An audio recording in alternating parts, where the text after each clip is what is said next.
পাহাড় বেয়ে সমুদ্রের শীতল পানিতে গড়িয়ে পড়ছে উত্তপ্ত লাভা। লালচে লাভার এই ঢল আর সমুদ্রের পানির সংঘর্ষ তৈরি করছে ভয়াল এক দৃশ্যের, যার নিচে ভুলেও কেউ পড়লে চোখের পলকে গলিত মাংসে পরিণত হবে।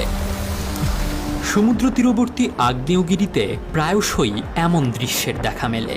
পাহাড়ের ভেতর জমে থাকা উত্তপ্ত ম্যাগমা অতিরিক্ত চাপের কারণে ভূপৃষ্ঠে বেরিয়ে আসে।